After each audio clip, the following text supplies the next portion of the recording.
Good morning and welcome to Friday. Yeah, we made it to another weekend. I'm Joe Jaquin, CEO of the Patriot Trading Group, and after a wonderful, rainy Thursday, the sun is back out. I'll be heading out early today. I'm going to go to the golf course, but I got to tell you, it's been a tough morning for me.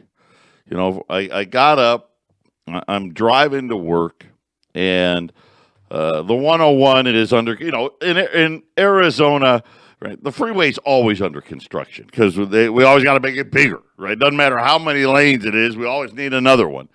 But they've been working on, but the exit that I take to go to work, 19th Avenue, it's closed. Because they're, got to make the new exit and blah, blah, blah, blah, blah, yada, yada. It's closed for the next, the next month. And you know how it is.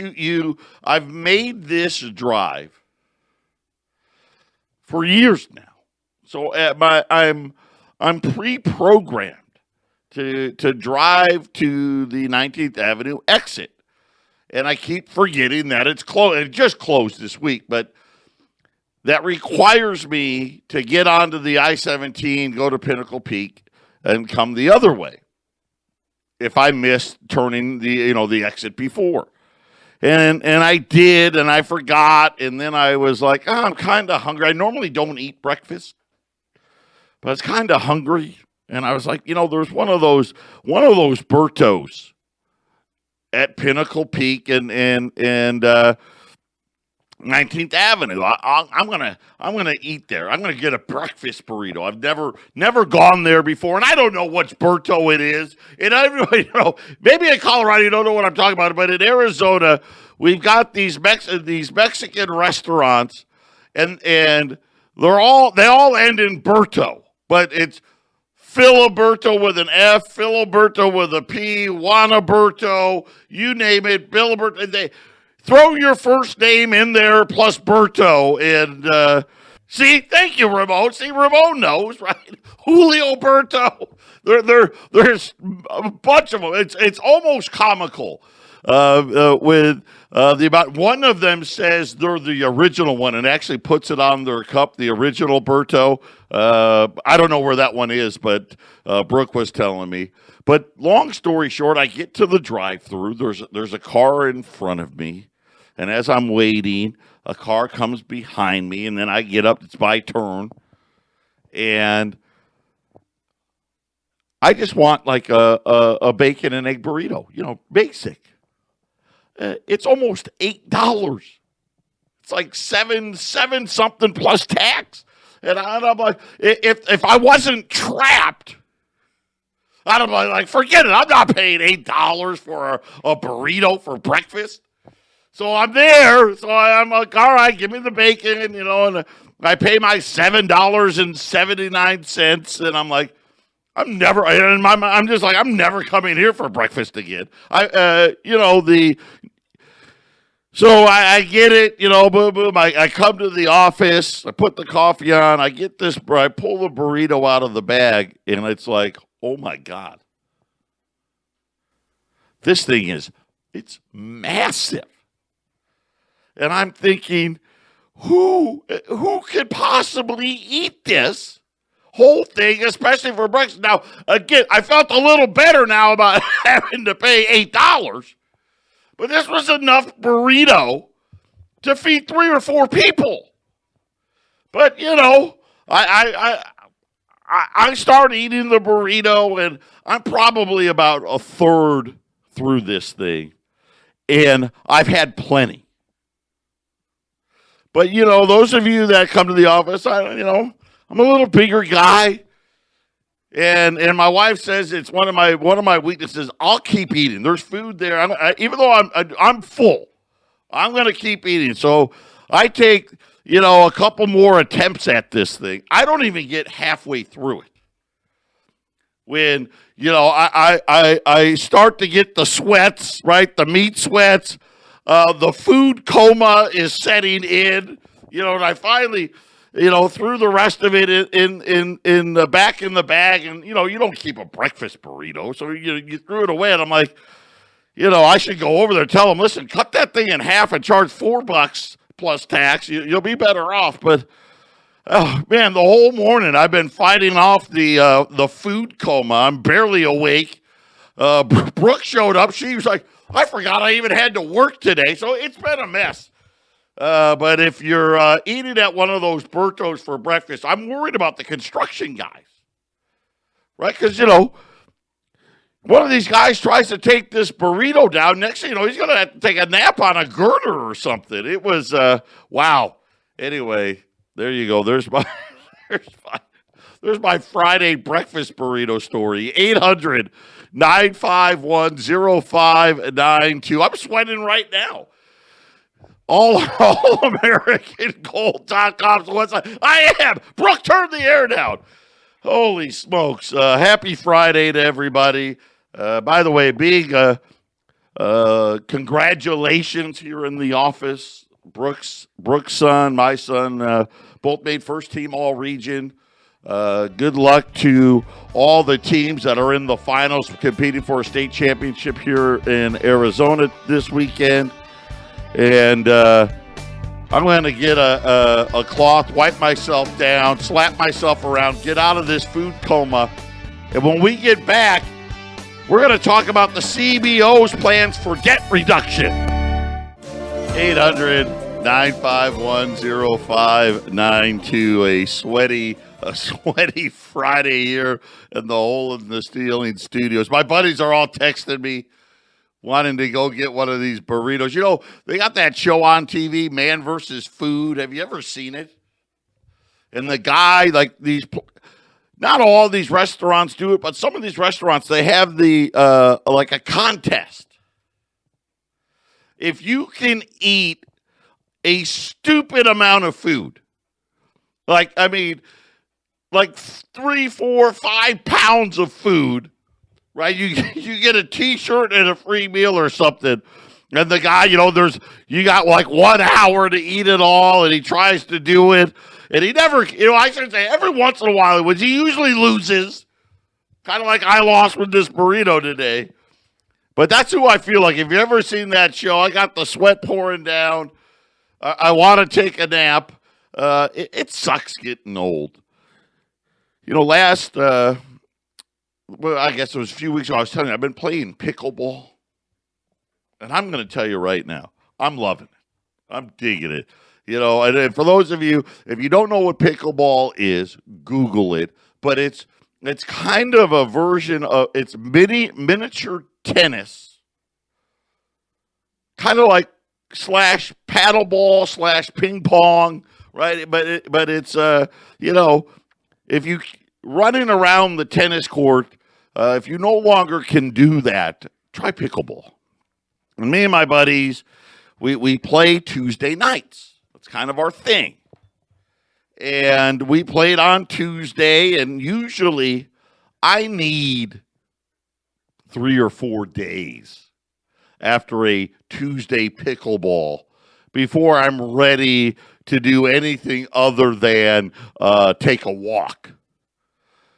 Well, we've been talking about getting a bowling team together because we're bored. Our kids are older now. Most of my buddies are empty nesters. There's a few of them that are like me. Like my youngest son, he's 18 years old. He's a senior in high school. He's getting ready to go play football at the University of San Diego. He's getting ready to leave the house. And let's face it, at this age, we only see him when he's hungry or he needs money. And he really doesn't need us for anything else. We don't, he's got a car and he drives himself. So we're just trying to, stay busy. So we're like, we should look into having a bowling team. And I'm a horrible bowler, by the way. I've been married to my wife for 21 years. And I bet we've gone bowling 21 times, right? About once a year, we'll go bowl. We'll bring the boys with us. And in 21 years, I've beaten my wife once in 21 years. And that was just last year because she's getting older as well. But I'm not a great bowler. But anyway, yes, we want to play. We want to create a bowling team. And yesterday we decided, one of the guys, he made some calls, and there's an alley near our house. They got leagues that start in January, and we're like, we need to check it out. So yesterday, 5 of us, we went bowling. We met and had something to eat. Then we went to the bowling alley because we want to, check it out. It was about the 6th or 7th frame. I'm having a career best day, right? I've already got like over 100, which was, that's already really good for me. And I go to bowl, and something in my leg just is like, dude, what are you doing? Right? You just played pickleball the other day. You're not ready for this. And I finished the first game wounded. By game number 2, I was out. One of my other buddies, all of a sudden, at the start of the second game, his right arm, which, where he was right-handed, he's in agony, right? His pickleball arm. Oh, it was a train wreck. It was great. So anyway, I'm supposed to try to play golf today, and I'm nervous. I don't know that my body can take it. I'm gonna have to do something. I know this. No more food comas. Maybe that'll help me out. But I just wanted to share that with you, so all of you out there can make fun of me. I'm sure you've been there. I mean, come on, bowling? Really? I can't bowl. I can't, you go up there, you get to the step, you take the ball, and what is it? 3 steps, maybe 4 steps before you got to, bowl the ball down the lane. I can't even get that done. That's where I'm at. Have pity on me. Buy some gold for me so I can buy a gym membership. 800-951-0592 that I'm not going to use. So I've already got like 4 of them, and I don't use any of them. Speaking of using, the federal government, boy, don't they love to spend money? Remember when there was things called fiscal conservatives, right? I'm a fiscal conservative. Yes, I want to balance the budget. Right? Remember the talks of balanced budgets and all that stuff? And then yesterday, of course, we learned probably the most devious, underhanded thing ever. That the central bank decided, dude, we're just going to stop telling people how much money the banks need to borrow every day. And I was telling you yesterday that what's happened is, the banks at the end of the day, they got to transfer the money, right? To pay mortgages, rents, this, that, car payments, health insurance, all that stuff. And they used to borrow from each other. One bank would be short one day. Another bank would have extra reserves. And they would say, hey, here's $100 billion of debt. You give me the cash so I can make these payments. And then the next day, I'll give you $100 billion. You give me my debt back. That's kind of how it went. Now, nobody has excess money. Hey, I don't have $100 billion to give you today. Matter of fact, I need $100 billion. And so normally what a bank in normal times would do is they would start selling some of their portfolio, some of their debt, right? Raise some cash. The problem is when you do that, you set the market.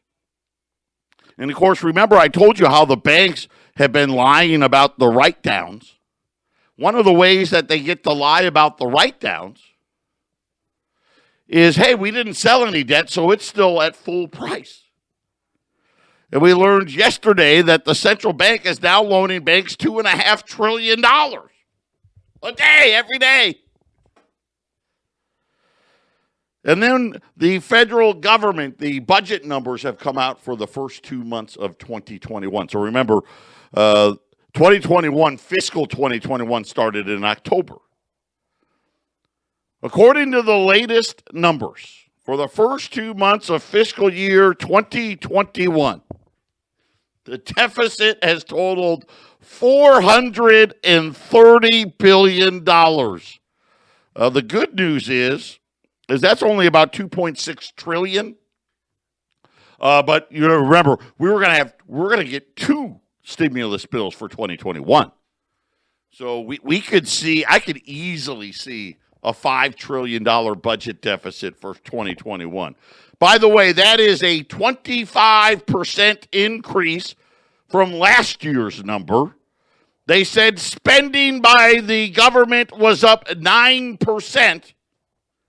Well, revenues were down 3%. Now, here's the funny thing.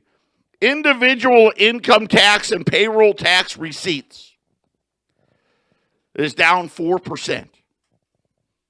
Which I was like, oh, that's actually better than I thought. Only down 4%. Corporate income taxes somehow are down 13%. What? Yeah, wait a minute. The stock market's at all-time highs. Aren't these guys making huge profits? The answer is no. And of course, you know this. I've told you. Take out what I call the big 6 stocks. The rest of the stock market really, as far as EBITDA goes, not a pretty picture, down 13%. Deficits, which have been rising dramatically, are now on another record pace. The official number for 2020 was $3.13 trillion. The actual number, as I've told you all, was about 4.5, but we're splitting hairs here. In light of this, in light of the big deficits, the Congressional Budget Office has come up with 83 ways to trim the deficit. And I was like, okay. Now they're saying that these are just, kind of like, we're just spitballing here. We went around the room. Who's got an idea? Right? We're not saying, they wanted to be very clear. Hey, we're not saying that this is going to happen, but here's the list here's part of the list. It's not the whole list. Reducing funding for international affairs programs.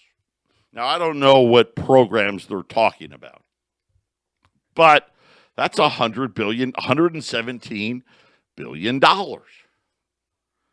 Setting caps on federal spending for Medicaid. That's anywhere, depending on what cap you said, I guess, anywhere from $350 billion to $1 trillion. That's a big one. Of course, no way that could happen. Are you kidding me? You know how many people are on Medicaid? And then say, and these are the worst, the poorest people are on Medicaid. Hey, you only can have, $1,000 worth of medical attention, right? That not very practical, but it's an option. Cutting the Defense Department budget. I guess how big of a cut? I'll say this about the Defense Department cuts. Go ask Minneapolis how it's going as they've been cutting the living daylights out of their police department. Ask the residents how they feel about the crime there. That's probably not a great answer, even though, let's face it, we spend a lot on defense. Here's another one. We talked about this the other day. Increasing the payroll tax cap for Social Security. That's coming. And they say that could be anywhere from 647 billion to over $1 trillion. And again, I've already kind of told you that's got to happen. Right? And I don't see how we need at least a 50% increase in the Social Security payroll tax. Or we got to cut the benefits. One or the other. And more than likely, we need both. Eliminating itemized deductions. Probably coming. 1.7 trillion. Right? You got to remember how big the deficits are going to be. This is the third program where they said, hey, we could save over $1 trillion potentially. We still haven't gotten anywhere close to a balanced budget, especially if we're looking 5 or 10 years down the road. But wait, I'm saving the best for last. Patriot Radio News Hour. We'll be back after the break. No, sir. Yes, ma'am. Stupid burrito. Killing me. Whew, Friday, man. Telling you. I'm banged up. My hip hurts. Got the meat sweats. I'm in a food coma. And we're trying to figure out how are we going to save some money. Now, by the way, all the numbers I'm giving, $1 trillion, 100 billion, that's over 10 years. So it's not like $1 trillion a year.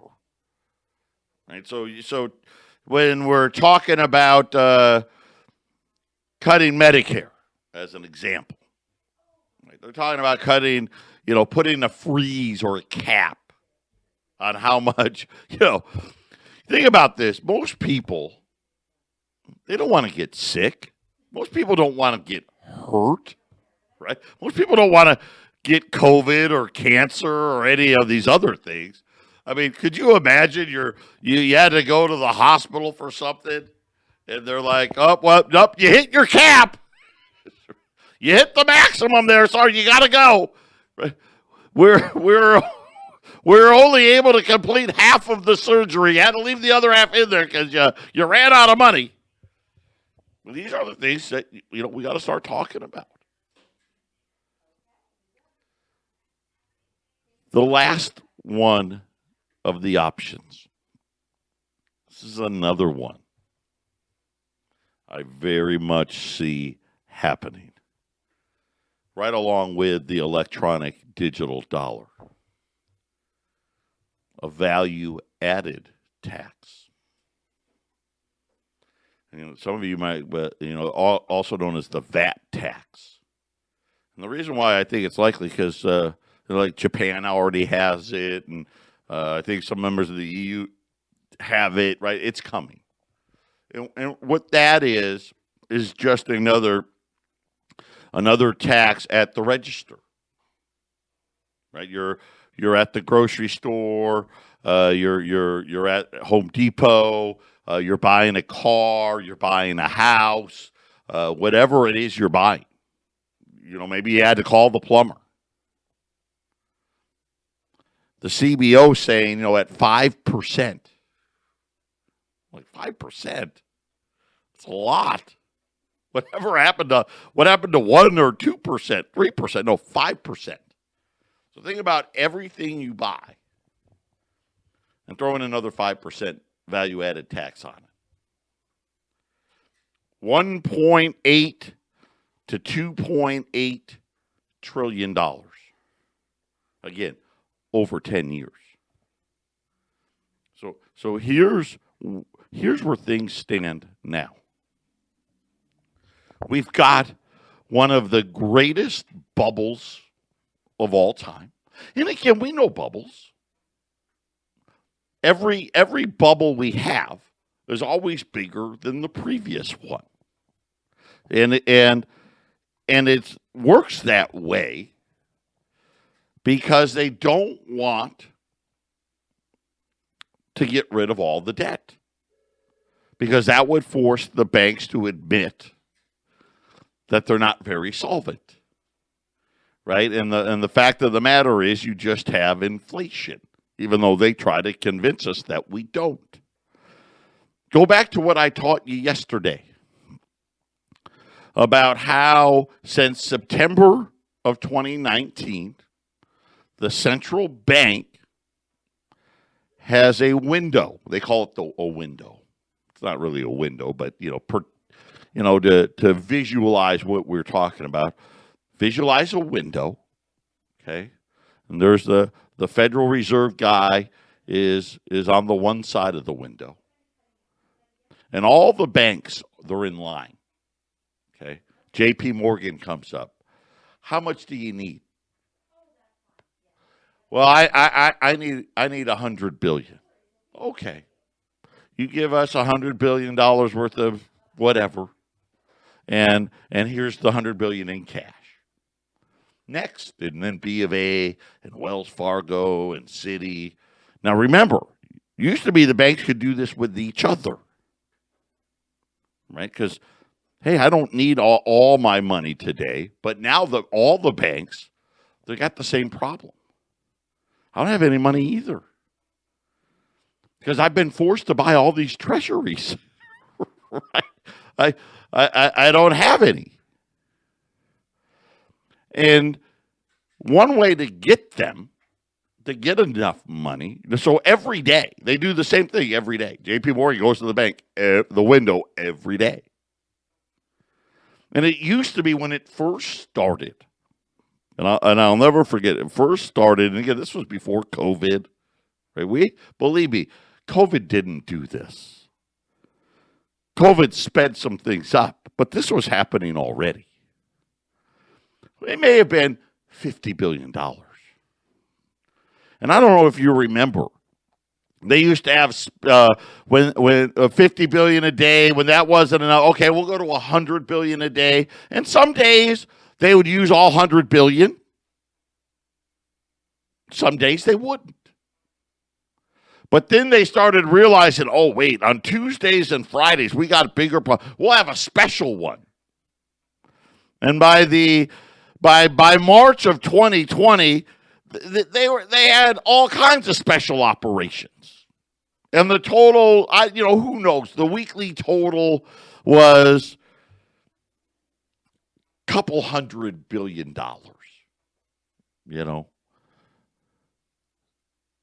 And then all of a sudden in July, it disappears.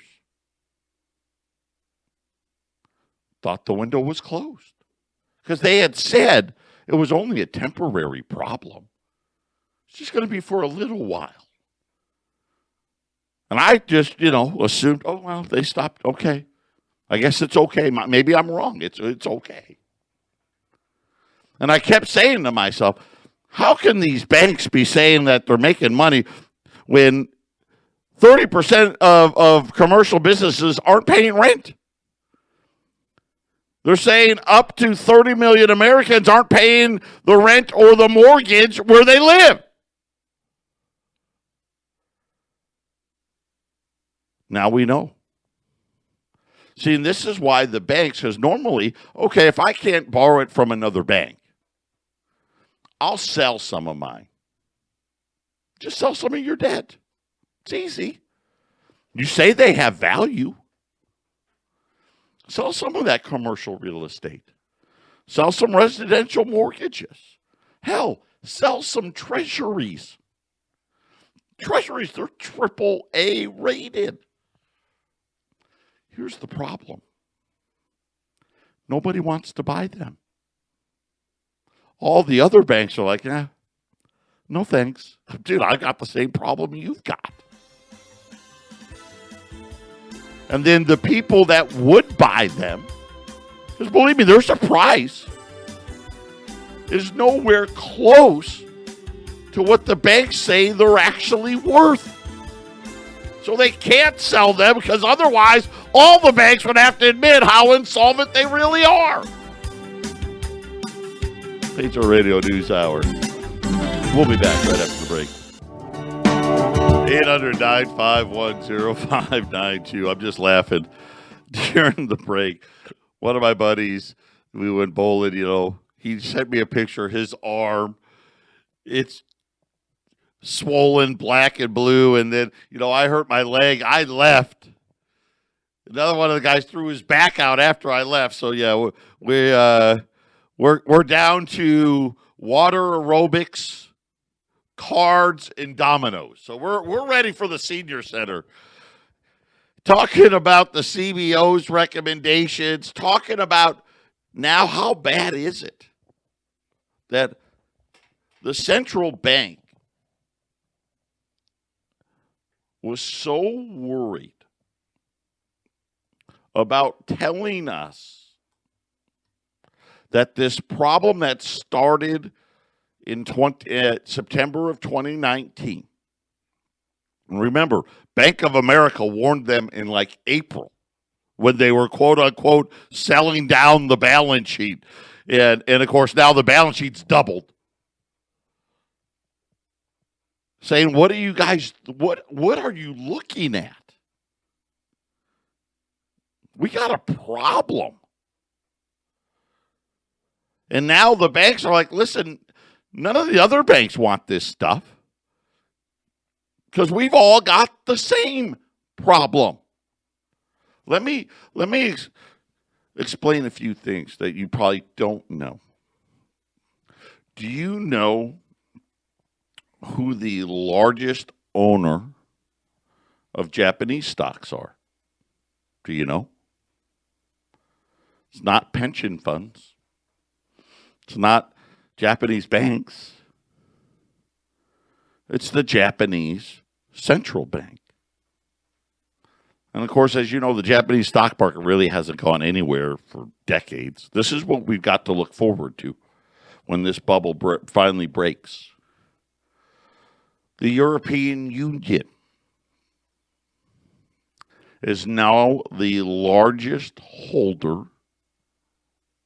of German debt, Italian debt, French debt, right?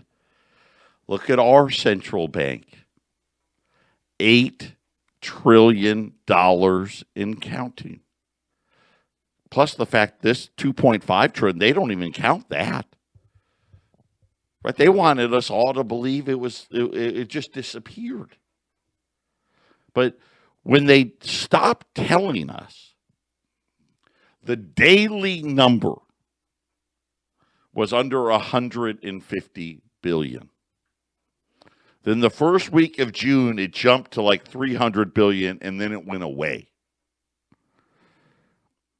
And according to FSOC, who, believe me, nobody wants to read the FSOC's reports. I mean, you talk about snooze fest. You talk about a food coma. Yeah, try to read that thing. They kind of let it slip that the central bank's now loaning $2.5 trillion a day. And the realities are all of those things to avoid the banks from simply just selling it. Right? First of all, the central bank doesn't have $2.5 trillion. They just make it up out of thin air. Sell it. Just sell some debt. I get it, right? You've been overwhelmed by the amount of debt out there. And now you don't have enough cash on hand to meet the needs of the people that have accounts at your bank. Sell some of the debt. Simple. Right? Think about J.P. Morgan Chase has $55 trillion of derivatives. Hey, I got a crazy idea. Sell, because let's face it, of the $2.5 trillion, J.P. Morgan probably has, I don't know, about $250 billion of it, right? Give or take. Maybe a little less, maybe a little more, right in there. $250 billion. You got $55 trillion of derivatives. I got a crazy idea. Give yourself a little cushion. Sell $500 billion worth. Sounds simple, sounds logical. Everybody out there listening go, yeah, that's nothing. Right? That's nothing. That's like 1% of your derivatives. Here's the problem. If they did that, they'd find a price. And the problem is JP Morgan or B of A or Wells Fargo, they may have to put up 700, 800, heaven forbid, $1 trillion to get 500 billion. Even if they had to, even if they only had to put up, say, 600 billion to get 500 billion. The problem would be I got to mark it down 20%. I can't do that. Heck, I can't even mark it down 10%. If I had to mark down 55 trillion by 10%, that'd be a $5.5 trillion loss. This is the problem. And we look at sky high housing prices, right? That's such a listen, the banks own no mortgages practically. You know who the largest owner now of housing debt in the United States? It's our central bank. Yeah. Why do you think that is? Patriot Radio News Hour. Final segment coming up.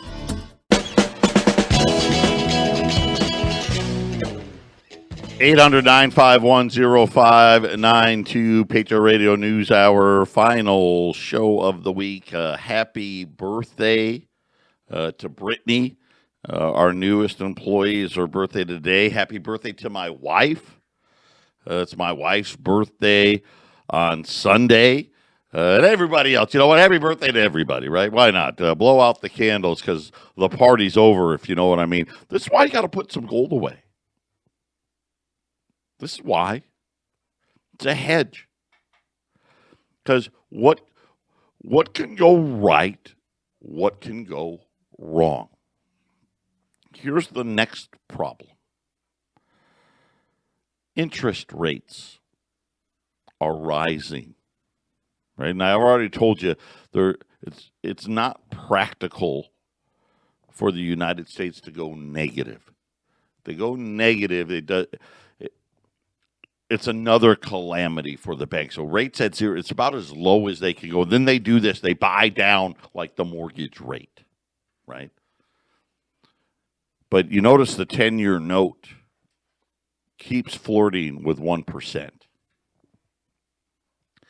If it breaks 1.02, and I don't know why it's important, some chart somewhere. If it breaks above 1.02, they're saying the 10-year note's going to go to 2%. That's what they're saying. Remember, banks start losing money when bond yields start rising if you're holding them. And so they already can't sell them. And normally right now, if the banks saw this coming, think that's coming, right, they would be dumping debt and hedging positions and doing this and that and the other, but they can't sell them because none of the other banks will buy them. Because banks they'll buy, hey, I'll say your stuff's worth it if you say my stuff's worth it, right? We played that game. Can't play that game. Now the only one that can buy them is the central bank. And that's what they've been doing. But the central bank, they don't want to buy junk. They only want to buy, the good paper, right? The treasuries. So if this happens in 2021, and most people aren't talking about, they're all talking about the vaccine and this and that and getting back to normal. That's not going to happen. Rates are not going to stay low forever. Because when you look at what the issue is, you're like, okay, that just doesn't work. The math doesn't work. That dog doesn't hunt. And this is why you put gold and silver away. Because there's very few scenarios where the outcome works out. I don't know how it works out. I don't know a scenario that it works out. Look at what I just told you the deficit numbers were for the first 2 months. So who the hell bought $423 billion worth of debt in the last 90 days? Remember what Jamie Dimon said? Hey, outside of the stuff we're forced to, I wouldn't buy a 10-year treasury with a 10-foot pole. 800-951-0592. Patriot Radio News Hour. Get your gold put away. Listen, we'll wheel and deal. Call us. We got a lot of great things available. God bless everybody. Have a great weekend. We'll see you on Monday.